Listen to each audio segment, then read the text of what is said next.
ಉದ್ಯಮಿ ಸಿಜೆ ರಾಯ್ ಪ್ರಕರಣ ದಿನಕ್ಕೊಂದು ತಿರುವು ಪಡೆದುಕೊಳ್ತಾ ಇದೆ. ಆತ್ಮಹತ್ಯೆ, ಕೊಚ್ಚಿಯ ಫ್ಲಾಟ್ ಮಾರಾಟ ಕಂಟಕವಾಯಿತಾ ಎಂಬ ಅನುಮಾನ ಮೂಡಿದೆ. ಮೂಲ ಬೆಲೆಗಿಂತ ಕಡಿಮೆ ಬೆಲೆಗೆ ಮಾರಾಟ ಮಾಡೋ ಮೂಲಕ ತೆರಿಗೆ ವಂಚಿಸಿದ್ದರಿಂದಲೇ ಐಟಿ ಅಧಿಕಾರಿಗಳು ರಾಯ್ ಬೆನ್ನು ಬಿದ್ದಿದ್ರು ಎನ್ನಲಾಗಿದೆ. 2025ರಲ್ಲಿ ಕೊಚ್ಚಿಯಲ್ಲಿ 156 ಫ್ಲಾಟ್ಗಳನ್ನ ಮಾರಾಟ ಮಾಡಿದ್ದೆ ರಾಯ್ಗೆ ಕಂಟಕ ಆಯ್ತಾ ಅನ್ನಲಾಗ್ತಾ ಇದೆ. ಈಗ ಮೂಲ ಬೆಲೆಗಿಂತ ಅಗತ್ಯ ಕಡಿಮೆ ಬೆಲೆಗೆ ಈಗ ಫ್ಲಾಟ್ ಸೇಲ್ ಮಾಡಿದ್ದು ಖರೀದಿದಾರರಿಂದ ನಗದು ಮೂಲಕ ಹಣವನ್ನ ಪಡೆದ ಆರೋಪ ಕೇಳಿ ಬಂದಿದೆ.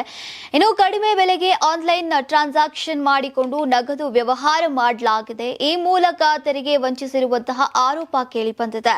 ಇನ್ನು ದುಬೈನಲ್ಲಿ ಬಹುದೊಡ್ಡ ಪ್ರಾಜೆಕ್ಟ್ ಲೋನ್ ಇಲ್ಲದೆ ಕಂಪ್ಲೀಟ್ ಮಾಡಿದಂತಹ ಉದ್ಯಮಿ ಸಿಜೆ ರಾಯ್ ಎರಡನೆಯ ಪ್ರಾಜೆಕ್ಟ್ಗೂ ಕೈ ಹಾಕಿದ್ರು ಎನ್ನಲಾಗಿದೆ.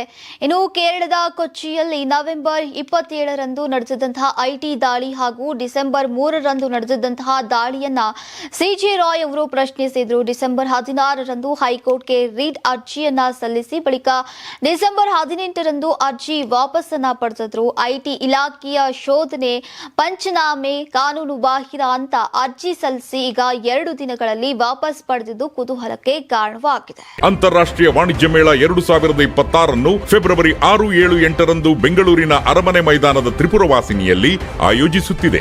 ಇದು ಕರ್ನಾಟಕ ಕೃಷಿ ಇಲಾಖೆ ಪ್ರಕಟಣೆ. ಯಾರಾಗ್ತಾರೆ ಎಂಎಲ್ಎ ಅಭ್ಯರ್ಥಿ 2028 ಶೀಘ್ರದಲ್ಲೇ.